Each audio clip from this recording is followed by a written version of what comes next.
right, well, welcome everyone to the secondary track of the National Ag in the Classroom virtual conference. I hope a few of you were able to join us in Minneapolis a couple weeks ago, but if you weren't, this is the next best option. So we have three sessions in this secondary track, but I'm excited to get our first one started, Global Food Security in the Classroom. And also I want to thank our sponsors of this virtual conference, the CHS Foundation and also BASF.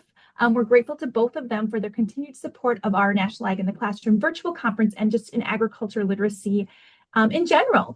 So our first two presenters for this session are Jessica Petroske and Mary Buschette. And Jessica is one of our team members with Minnesota Agriculture in the Classroom. She's a resource specialist.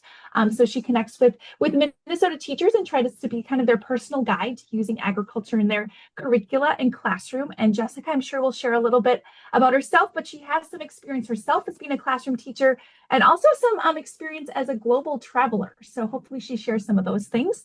And then Mary Buschette, I think I actually just Googled her. Her official title is Director of Alumni and Constituent Relations. I think that's it, at the University of Minnesota College of Food and Natural Resources, Food, Agriculture, and Natural Resource Sciences. I think of Mary as a master connector. She's really good at finding people within the university that can be connected with folks outside and doing some really great relationship building. So hopefully she'll share about some of those experiences as well. But I'm going to pass it over to Jessica and Mary. And as you are viewing, if you have questions, please use the Q&A feature and type them in there. And Tessa and I are kind of the hosts of this session. We will make sure that Mary and Jessica ask or answer those questions as soon as possible. So I think that's all that I need to share. Jessica and Mary are going to be sharing these slides after, so you can have those at your disposal in the near future. All right, take it away, Jessica and Mary. Thank you, Sue. Good morning, everybody. Again, my name is Jessica Petroske. I work with Minnesota Agriculture in the Classroom. We did share this workshop at the conference last month, which was really fun to do. So we're happy to be back again and doing this again. Sue, if you wouldn't mind popping on when we have about 5 minutes left just to kind of visually show us that we're almost done, that would be great. I will do that. Thank you. So today we're presenting about global food security in the classroom. We're going to go over a little bit about what that means so we're all on the same page with that and share a program with you that we're very close with that can help you bring this type of lesson, this kind of curriculum into your classroom no matter what subject you teach. So Jessica Petroske, resource specialist with Minnesota Agriculture in the Classroom, and my connection with World Food Prize goes back to 2011 when I first wrote my research paper for this program. I was a student in high school and ended up being selected to go to Iowa to the Global Youth Institute after attending the Minnesota Youth Institute. All of that's going to make a lot more sense in just a little bit. But then as a result of me going to Iowa for this symposium, that Global Youth Institute, I was able to apply to go to China for an internship at the Chinese Academy of Agricultural Sciences. And then a few years later, I also worked for the USDA as an intern studying alfalfa. So I do have experience in two of their intern programs. Nowadays, the criteria has changed a little bit for what you have to do prior to applying, but back then you had to make it to Iowa to get there. So that was a pretty big deal for me to be able to do that and go to China when I was 18 on a fully expense-paid trip to learn more about agriculture over there. Mary? Morning, everybody. Mary Buschette. As Sue said, I'm the Director of Alumni and Constituent Relations for the College of Food, Ag, and Natural Resource Sciences here at the University of Minnesota St. Paul campus. Basically, what that means is I keep in touch with the graduates of our college, and one of the things I enjoy most is connecting graduates to the students in CFANs to help them with their career exploration. But another part of my role is the coordinator of the Minnesota Youth Institute. That was the program that Jessica is referring to. Just a little bit of background about me. I grew up in rural Minnesota, came to the Twin Cities, and thought for a while that I wanted to be a high school teacher. I went to Germany to work on a dairy farm to get some more practical experience because even though I grew up on a farm, I didn't have the chance to do a lot of the things on the farm because my dad, my grandfather, my brother, and all of those. So going to Germany was a terrific experience, working on this dairy farm, but it kind of backfired. When I came back home, I decided I wanted to see more of the world and backpacked around the world for just under 2 years, which really changed the trajectory of my life. And that's why working with this program is super satisfying because I think no matter whether you travel through people you meet or you get to travel yourself, it is a really enlightening experience that makes your life richer. And so I'm really happy to be here today to share information about an opportunity that you can share with students to gain that perspective and experience like Jessica did. And I would also like to mention, Sue mentioned I was a classroom teacher. I have had an opportunity to not only be a student in this program, but like I mentioned, an intern. I was a classroom teacher when I was student teaching. Four of my own students were able to participate in this program. And then later on, I've been a mentor for others and continue to be involved with the Minnesota version of Youth Institute and help Mary with the program that we have going here that eventually feeds into the global Youth Institute down in Iowa. So, national agriculture in the classroom, I just want to touch on why you're even here today, why you're attending this virtual conference. If you're not as familiar, I hope you get familiar because this is a fantastic organization. Like I said, I work with the Minnesota portion of the national agriculture in the classroom. So, I work for Minnesota Agriculture in the Classroom, working with Minnesota teachers, primarily in the Minneapolis Twin Cities area, expanding out a little bit. But their mission is to increase agricultural literacy through K-12 education. I love to tell teachers that I will help them figure out how to teach agriculture to their students no matter what grade or subject they teach. I have worked with third grade music teachers before. I have worked with high school gym teachers before. So I love finding ways to help teachers get agriculture lessons into their classroom or at least some kind of agriculture content into their lessons, whatever grade or subject they teach. The lessons do meet K to 12 academic standards, and if you're having trouble finding where those standards are listed on the lesson, it's way down at the bottom. Grants are available for teachers across the country, and there are lots of outreach and professional development opportunities available. If you happen to be in Minnesota, we have things like teacher tours and virtual field trips, and those are just some great ways that we connect with teachers. There are also a lot of free resources online that you can get, whether that's print versions or you can get the lessons online. It's full lesson plans.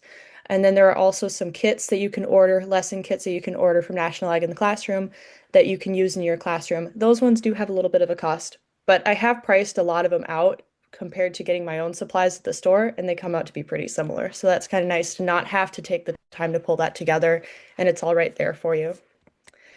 World Food Prize, if you could give a little bit of a background on that, Mary. So the World Food Prize was started by Norman Borlaug, who grew up in Iowa and got all three of his degrees here at the University of Minnesota, and then did his significant work in Mexico and Southeast Asia, and in 1970 received the Nobel Peace Prize for he's credited with saving more than 1 billion lives. If you don't know who Norman Borlaug is, I encourage you to Google it and learn more about him. He's my hero, and I think Jess's hero too, for the work that he did out of his concern for hunger and the importance of individuals having access to food. So the World Food Prize, he started it because he said one of his greatest disappointments is the Nobel community did not create an award for agriculture. So what did he do? He created his own together with John Ruan in Iowa. This program, this event recognizes and rewards financially individuals who are making exceptional achievements in addressing food security. It might be researchers in fisheries from Denmark, or economists, or all kinds of researchers. They are recognized with financial, I think it was at one point $250,000 to continue the efforts that they are working on to alleviate hunger.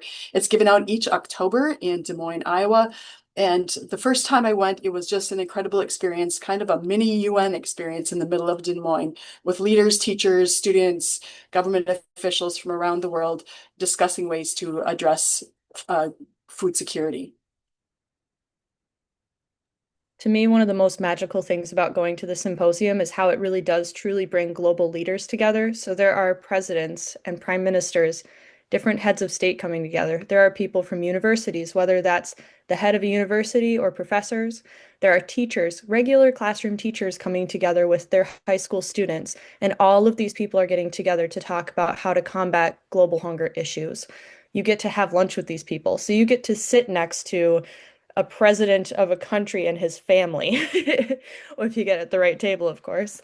Or you get to talk with the prime minister and the issues in their country, or talk with somebody from a university. Maybe your student is in high school and they're wanting to get to know somebody from a certain university. That person happens to be there. This is a great opportunity to be able to do that in a way that's not just a traditional visit to a campus. The youth institutes. Mary, could you tell a little bit more about this? I'd be happy to. I think one of the things to keep in mind that what we're sharing with you today about global access and their global opportunities in the classroom, the ultimate is to be able to attend the Global Youth Institute. But we like to celebrate the students that come to the local state youth institutes as well, because the whole process for students is very rewarding. The target audience are students in 9th through 12th grade to explore global food security issues. And we'll talk about some of the prompts that they get later. But what they're expected to do is, through the support of a mentor, whether that's a teacher or a community member, pick a country, a food security issue, do research about a family in that country, and then write a 3 to 5 page research paper proposing a creative solution to address those issues. This culminates in a virtual or in-person youth institute where the students present their results. So each state or each program manages it differently. Here at the University of Minnesota, where it's hosted on the St. Paul campus, students come for just over a half-day program. They arrive in the morning, have a little introduction to campus, go and do some hands-on experiences. As you can see from the left photo here, we do have a really cool Norman Borlaug statue, so we make sure that they get a chance to check that out and get their photo with Norman Borlaug. And then one of the most important parts of the program is they present their findings and their proposals to their peers, as well as adult leaders, whether that's a professor, a business leader, a teacher, an alum, a grad student. What a terrific opportunity for them to have to pull their thoughts together in 3 to 5 minutes, summarize what they're proposing. I have to say that if you're concerned about the future, which sometimes it's challenging these days with everything that's going on in the world, it certainly gives you hope when you see some of these young people and their creative solutions. So I also want to mention that depending on where you are in the country, there are both local state institutes, but then there's also a virtual opportunity where no matter where you are, you would have the opportunity to have this chance to present your results to peers in a virtual setting. And we keep saying food security. I'd just like to make sure we all have a bit of an understanding of what it is that Mary and I are talking about with that. We're talking about availability. So not only is the food on the shelf, but do people have a way to get that food? Is the infrastructure in place, whether that's them driving their own vehicle, riding a bike, walking, taking a bus, other public transportation? Do they have availability? Do they have access? Do they have the income? And are the food prices set in a way that they can afford to get good, healthy, nutritious food? In utilization, do they know how to cook the food? Do they know how to prepare the food safely and properly? And then stability. Is that food that's on the shelf ready to go and ripe? Or is it going to be rotten by the time it gets to the store?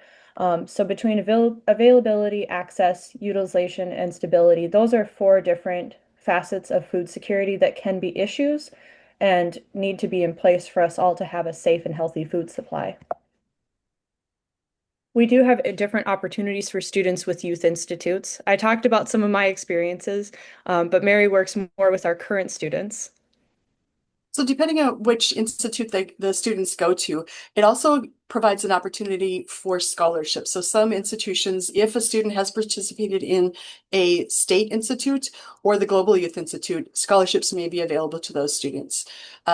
Also, as we mentioned, a percentage, so about 10% of the students that come to the University of Minnesota's program will be able to advance to the Global Youth Institute and experience all the things that Jessica was talking about. That can be a really life-transforming experience. I remember last year, one of the teachers said, the student said, "I finally found my people." You know, if you're in a small school and you're interested in these things and there aren't students around you that are, it's just a really cool opportunity to get together with like-minded individuals. And then there are the Borlaug-Ruin International Internship that Jessica shared. And I like to tell people it's a 8-week, all expenses paid research internship somewhere around the world, all as a result of writing a paper. And then the USDA Wallace Carver Fellowships. And since Jess has participated in them, Jess, maybe you can elaborate a little bit on what that experience looks like. Yeah, so my experience with the Wallace Carver Fellowship started with a trip to Washington, D.C. This is at least how we did it. I think it was 2015 was when I did this internship. And we started in Washington, D.C. with all of the Wallace Carver Fellows coming together, having a few days to learn more about the program, learn more about agriculture across our country, learn more about the USDA, and meet some different folks that work for the USDA. And then we went back to wherever our location was going to be for the summer. It was supposed to only be a 2 or 3 month internship, and for me, it turned into 5 because my location was actually on the St. Paul campus of the University of Minnesota where I was a student. So I was able to expand my internship a little bit longer after talking with my supervisor. And I continued to do that alfalfa research right there on the St. Paul campus, continued to go out to the fields, continued to go to the growth chambers in Borlaug Hall, actually, on the university campus, and check on my little plants as they were all growing and see how things were going.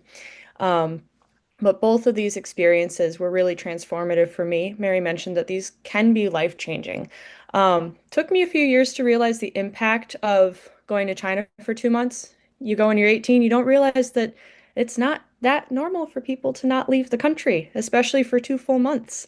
And to go to a place where they don't know the language. I knew about 4 words, and I also knew how to say thank you and hello, and then some numbers when I went there. And I was able to work with the people that were not only in the international student dormitory that I was living in, but also in the lab that I was working in, to help me navigate the city and figure out how to get my groceries. I remember paying my electric bill with my roommate. Neither one of us spoke Mandarin. Neither one of us could write in Mandarin. So we ended up Googling how to write electricity in Chinese characters, wrote it on a little post-it note, drew a picture of a light bulb, drew a little picture of the yen sign, so the money sign pointing to the light bulb, and it must have worked because we still had electricity the next day. But just those things that you don't even think that you might have as a challenge when you go to live in another place for a while, or the things that you might not expect to experience as an 18-year-old, or if you have your own kids or your own students, you wouldn't think that they might have to figure out how to even get their groceries and how difficult that can be when you're not in an area that you're familiar with. Of course, there's the research side, there's the poultry side that I was learning about in the international internship, but there's also the cultural experiences and there's the little nuances that come with somewhere that's unfamiliar that your student gets to learn as well. And those lessons can continue to help them as they go into adulthood. This picture is of my friend Tiffany. She went to China as well, just happened to be the same country. And of course, she was working on rice research, as you can see in her photo there. I know that she went on to get her master's degree at a very young age. She had done quite a few college classes when she was a high school student, so she had her master's degree by the time most people finish their bachelor's degree. And just some of the ways that being an intern or being a fellow in these programs can help propel your resume is incredible, but also gives you those life stories to be able to share with others and share with employers when you're going to look at different jobs or look at different programs that you might want to be involved in. So talking about writing the paper, Mary, can I share this packet quick? That'd be great. So we have this global challenge packet. This is from the World Food Prize Foundation. We'll make sure that this link gets shared so you can print your own, but it is a full step-by-step guide for students. Teachers, of course, should reference it as well for how the students can write their paper. It's laid out very easily, but we'll be sharing the contact information for the World Food Prize Foundation team at the end as well in case you have any questions. We'll also be sharing our contact information if you have any questions about how this can work in your state. But Mary, how about you tell us about the current process? Well, let's say that there's no right or wrong way to participate in this program. There are some traditional ways that youth institutes have functioned, and I'll just share from the Minnesota perspective. We host our youth institute in person in the spring in May. Youth institutes are held anytime between February and July, depending on where you're at. So if you think time back, we're going to talk a little bit about the timeline. As you get started, some teachers have a class full of students that participate. Other students just find out about it and participate individually. So here are a couple of steps that we talked about before. I don't think it matters what you do first. You pick a country or you pick a topic. Sometimes students, what's been really cool with the Twin Cities, the land-grant institution in the middle of an urban area, is we have students who are from immigrant families. And so they're doing research on a topic or an issue that's close to their family or their family's experience. Others really care about water or policy. And so then they might approach their choice from that angle. So the students choose a country, the topic, they research the family to learn a little bit about what is life like? What's a typical day like? What is food like? What are the issues that they're facing? Determine what the impact is having on food security in that country. And we really encourage students to pick a country other than their own. And then come up with ideas of how they might solve, how do I get salt out of the water? What is a policy that could be changed to make access to food more accessible? They write the paper with the help of a mentor, getting feedback. And I'm just going to throw in here, Jess, that one of the issues that you probably hear about all the time is AI, how are students using AI? And that's something that the World Food Prize Foundation is actually embracing, because we know that AI is here. How do we help students know how to use AI, not to write the paper for them, but one of our professors here is helping the World Food Prize come up with a way that students can leverage it to help them figure out what country they want to write about, or what are the questions to ask. So that's a question that does come up on occasion. And then, of course, register for the Youth Institute. And I would encourage, it's probably good in the beginning to figure out which Youth Institute you're going to participate in, what is the deadline, and step back from there to prepare know what you need to do or the steps that you need to take in order to be ready for the Youth Institute. And to throw out there what some of the topics can be, this is coming straight from that packet. Animal agriculture or health, climate change, conflict, infrastructure, poverty, policy and governance. I know you mentioned policy already. Plants, malnutrition. So there are so many ways that students can find something that interests them. And that goes on to, if they choose to apply for the internships, they can state during their application process what kind of internship or fellowship they might be interested in, because maybe they're more interested in policy and the social side of science rather than being in a lab. So when they research this topic, they can do the same thing. They can find a topic that is most interesting to them and research that. We do have a lot of resources from National Agriculture in the classroom that teachers can use to introduce this type of topic to their students. So these are just a few of the lessons that I've pulled that I would suggest using.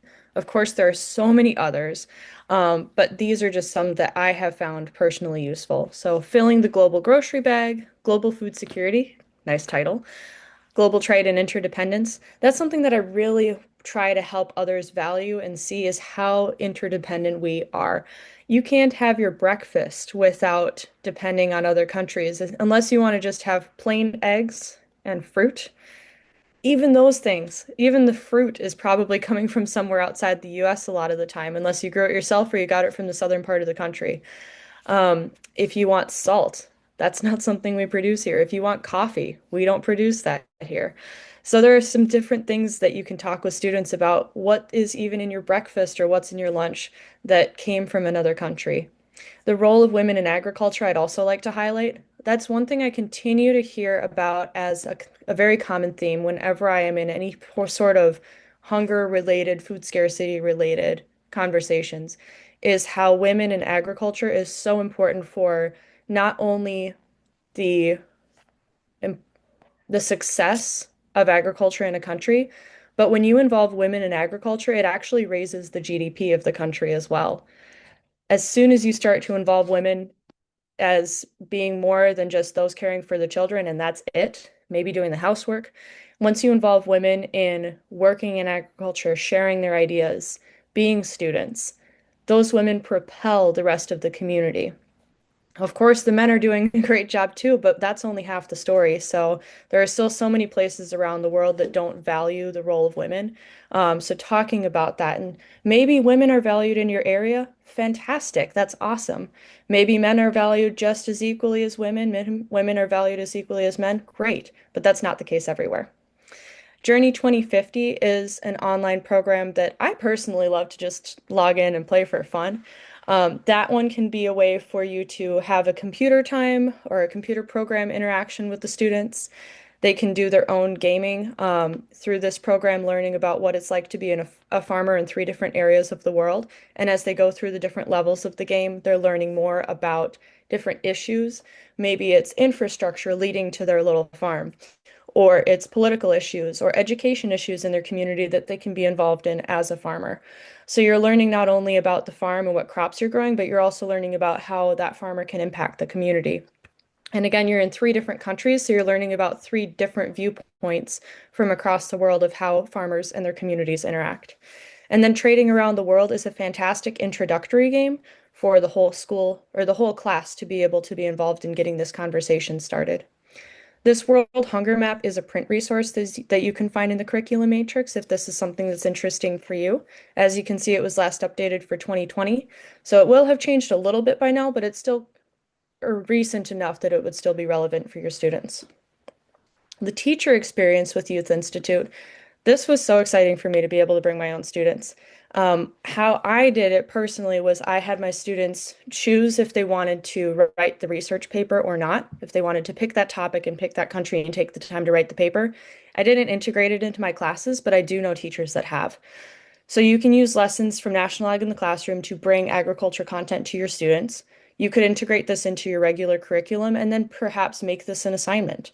For me, I did it as more of an after-school program. So my students would come to me about once a week, maybe every 2 weeks, and we would work on their papers, or they would bring to me what they had been working on since the previous meeting. And then we would continue to progress through and make sure they had finished their papers in time and registered for the Youth Institute. How I have seen other teachers do it actually at the same school is the social studies teacher was the one that took the lead and made this paper a part of their class. So everybody in the class writes the paper. Whether or not they choose to participate in the Youth Institute is up to the student. So they've integrated into the hardest part, the writing of the paper, they've integrated that as part of their lesson. And then they've continued to encourage students to apply or register for the Youth Institute if they would like to. And then the teacher or their mentor chaperones those students to the Youth Institute. And that's going to be the local one or the virtual. And then if they go to Iowa, of course, then they would go there. I know we keep mentioning mentors.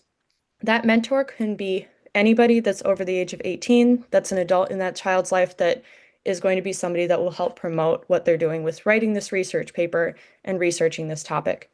Personally, my mentor was my biology teacher in high school. So I wanted to have him help me with the science side of things, the research side of things, help me get some ideas from that. I also asked my English teacher to help me with editing my paper. So that was a second teacher from a different department that I involved. And the teacher that first got me started with all of this in the first place was my social studies teacher. So I had social studies, science, and English all in a way helping me with writing this research paper. So this could be a great way to incorporate other departments from your school and get other teachers involved. And then for how to support students, I've touched on this a little bit already. Usually a teacher or somebody that's already in a mentor position for a student, they do have to be 18. Becoming familiar with this global challenge paper packet, the packet I held up earlier, can be really useful. I suggest printing it off for yourself as well as whatever students you're working with. And Mary, could you walk us through that timeline? I know you're a bit more familiar with how teachers are doing it these days. You're still muted. Sure. So the timeline, as I said before, you can either pick the country or pick the topic that the students want to focus on. Make sure you've backed it up far enough so that the students have plenty of time to get everything done, the research they have. You know, sometimes I think of myself as just-in-time Mary, and I know that there are some students that are just-in-time students that maybe delay it and they can pull the paper together really quickly. But I think a lot of teachers like to have that to back it up so that the students can have some time to focus and rewrite their paper.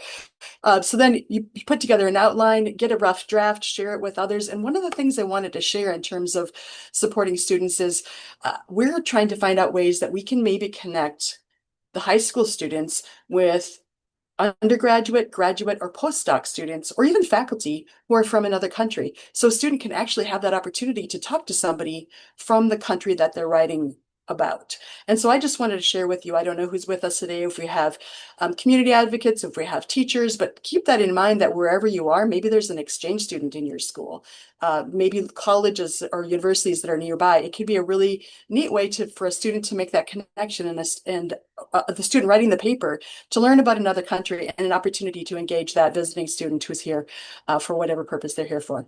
So again, paper submission deadline, make sure that you know what that date is. back up from the data of the Youth Institute, whether it's virtual or in person.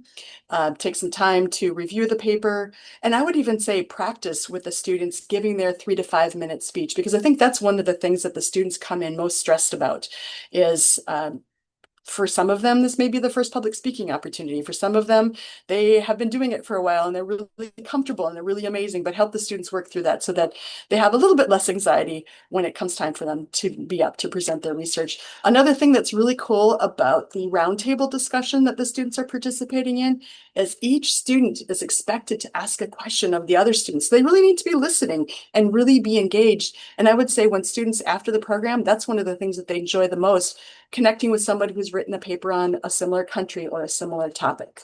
So those are a couple things to keep in mind with the timeline. So why encourage students to participate? As we've talked about, I think we both, I would say, think that knowing a little bit more about the world around you can help you be more appreciative of what you have or what you don't have. I love Jess's example of the different teachers that she engaged with. I think in a school, it can really help people see the connections. So, because sometimes we really have to connect the dots for folks about, yes, this is related to this and it's not siloed. So it helps them integrate all of those different issues that connect to food, ag, and natural resources and food security together. It helps them develop their public speaking skills and interacting with each other and listening skills. And they learn about and get the chance to discuss global issues with peers and with professionals. And sometimes we like to remind the students, you've been doing the research, you may be the most experienced, the expert in the room about that topic. And I think it's very rewarding for them to be able to see what they've learned and what they've gained. And some of the programs that manage or some of the youth institutes are coordinated by universities. It could be a recruitment opportunity, but I'm really proud to say that the University of Minnesota really sees this as an opportunity to help develop students to think about the world. It really, whether they develop their network. Also, here's another thing, just, the people that you keep in touch with from the time you were a student and all the way through all your engagement as a student volunteer, it expands your network, and that can be really satisfying, whether you're an introvert or extrovert, if it's easy to connect with folks or not. So I hope that you will consider connecting with your school, reaching out to the World Food Prize Foundation, or on their website, they have the contacts for the individuals in each state that you can reach out to get more information. We had a question last month about what if I'm not a classroom teacher? And I Right. still would love to encourage local students to participate. Could you still talk a little bit about that too, please? Uh, well, again, I would reach out to your school and you could serve as a mentor for the school. You could help line up resources. You could also serve as one of the experts. One of the things I'd like to see us do here in the Twin Cities is we don't have very many students participating from Minneapolis and St. Paul schools. So we're exploring, could we do a school youth institute? And that's something you could help too. You could do a mini youth institute in your own school, just help get it started. Jess, here's another question. I'd love to integrate this in my classroom. How do I approach my principal about creating an introduction to agribusiness class so that he can include all of these opportunities? Any thoughts from your perspective as a former teacher? I think sharing this slideshow with them could be helpful. Also, the global challenge packet that I was holding up can be a great tool to physically put in their hands and say, this is what I'd love to do with my students. For the introduction to agribusiness class, of course, laying out a bit of what that curriculum would look like is going to be a great place to start. I'm sure that's something you've already thought about, but having a purpose for the class and a way to show what the students would be getting out of it. Agribusiness is such a broad, broad term, and there's so much that's involved in it. If you can show that variety as well as what kind of scope you're going to have for the class, and then integrate some of these opportunities, I'd be happy to point you in the direction of some of the lessons and resources through National Agriculture in the classroom if that would be helpful for you. Um, Integrating this into your classes throughout the school year, absolutely. Yeah, there are different ways to do that, and I can try to answer that a little bit very vaguely. But if you have specific conversation topics that you'd like to cover or questions for us, go ahead and reach out. That's all right. I would also say, if you, depending on what state you're in, reach out to the coordinators of the Youth Institute in your state. If there's not a Youth Institute in your state, reach out to the World Food Prize staff, or reach out to either one of us. I think that that's super exciting, and I hope that you're able to get that done, and would love to help in any way. Absolutely. And thanks for the question. I hope there's some more. Yeah. And then the local and virtual youth institutes. Mary, I know you've been touching on this a lot, but if you could just kind of package it up for us. Sure. So there are, I believe, 27 state youth institutes. Also, a really neat thing is there are growing institutes around the world. So Honduras, the Netherlands, Sweden, Kenya, Uganda. Um, Again, 3 to 4 months before the uh, deadline, start the project, get registered, and then get ready for the Youth Institute. And there are several virtual youth institutes. We've had issues where the date that we set conflicts with some of the AP classes. So some students who originally intended to participate in person, they end up participating on the virtual youth institute. And from my understanding, it's not the same as being in person, but it is still very rewarding for the students who have the chance to meet their peers from around the country and potentially even around the world, for those that are participating virtually. And then also, so as I mentioned, a percent of our students are able to advance to the Global Youth Institute. Students who participate in the Virtual Youth Institute are also able to advance to the Global Youth Institute in Iowa. I believe this year there'll be around 200 students that will, between the grades of 9 and 12 from around the world, that will be there. And And Mary, we keep talking about these internships and fellowships. Who's eligible for those? anybody who does a youth institute is eligible for the internships and fellowships, which is, it used to be you had to pass through the Global Youth Institute to get access to it, but it's super exciting that the World Food Prize has opened that up to all of the students who participate at any level. It's competitive. There are a number of students who apply, but if you're selected, wow, what an opportunity. Hmm. And Dr. Friend, I would love to connect with you afterwards. There's a professor at Missouri who might be a great resource for you. He's an econ professor, and I'm sure he'd love to help you out. So these are some resources that we've touched on throughout our talk today. National Agriculture in the Classroom, of course. Definitely reach out to me if you have any questions about how to integrate these lessons. I'm very familiar with them. I've been with Minnesota Agriculture in the Classroom for almost 4 years now. And then finding your youth institute, whether it's the local one in your state or it's virtual. Mary's a great person to connect with about that. You also have the World Food Prize website right here to be able to search for one that's near you. Mary, you just briefly mentioned this, that Youth Institute is not something just for American students. So there are youth institutes happening all around the world. Do you know how many countries we're up to right now? I don't remember. I just know that within the last 3 weeks, the youth institutes in Kenya and Uganda took place. But Okay. it is expanding, and it's so exciting. I just can't even imagine when I was a high school student to be able to connect with other students around the world, uh, the way the World Food Prize Foundation is making this happen today.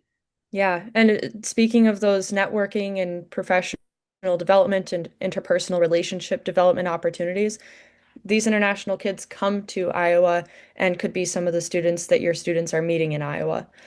We do have some examples of previous student work here, as well as student paper resources. So there's the Global Challenge packet that I showed. There are also some other student paper resources that could be useful for both you as a teacher or a mentor, and then also for the students themselves. All right, Sue, do we have any other questions, or if anybody wants to throw those into the Q&A section, this would be a great time to do that. Um, yes, there was one question that was just added. Where can I find the Global Challenge packet? And I believe that's linked. Oh, go back. I think I can share a link here in just one Yep. second. We'll make sure that that is linked in the slideshow as well. And then it's also on the World Food Prize website. Great, thank you. And attendees, if you have additional questions for Mary or Jessica, please use the Q&A. Mm-hmm. One question we also love to ask teachers is if you see yourself using this in your curriculum, what's one way that you want to integrate this or that you already see yourself using this? So feel free to put that in the Q&A section. I know you can't unmute and let us know that way. But if you want to share some of your ideas, maybe you'll spark something that somebody else hadn't thought of how you can integrate this into your own curriculum.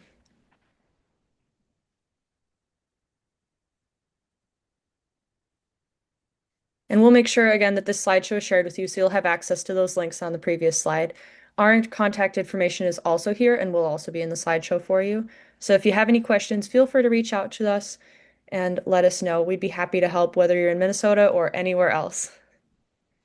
I'd also add, if you're interested in learning a little bit more, Jess and Sue know that I'm a little bit of a LinkedIn junkie. I really a LinkedIn enthusiast. So if you are on LinkedIn, I encourage you to look up the World Food Prize Foundation and follow them. And I think they also have a link called Next Norm. And reach out. I'm happy to connect on LinkedIn if there's any way that I can be a resource as well. Fantastic. Thank you, Mary and Jessica, for sharing all this fantastic resources and information. Attendees, if you have any questions, please feel free to put them in the Q&A, or we, like mentioned before, we'll be sharing these slides with you guys after this conference. Also, that the National Ag in the Classroom organization will be sending you an email that will ask for your feedback on this virtual conference. So if you have suggestions for future presenters or future years or just anything in general, we'd love to hear from you. But our next presenter is Andrea Gardner with the National Center for Agriculture Literacy. Her presentation will start at 10:30. So you have about 19 minutes if you need to use the restroom, grab something to drink. Feel free to do that. I'm going to say, oh, here we go. We have a question. I don't know if this is a question or a comment. Here we go. Barb Anders says, we have a robust FFA program in our small high school, so I generally have a large population of kids in my English classes who are also FFA kids. I'm hoping to do a Genius Hour with my English 12 kids, and I believe this would be a great option for something they could work on throughout the year in our weekly research days. They can connect their already established ag interests with building English skills. Excellent. My goodness. I love that. That's Perfect, terrific. perfect connection.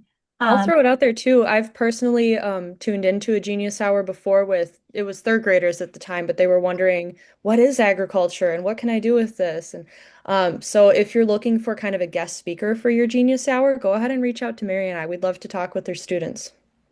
I don't even know what a Genius Hour is, but it sounds really cool. And then we've got another Go comment ahead. from your friend.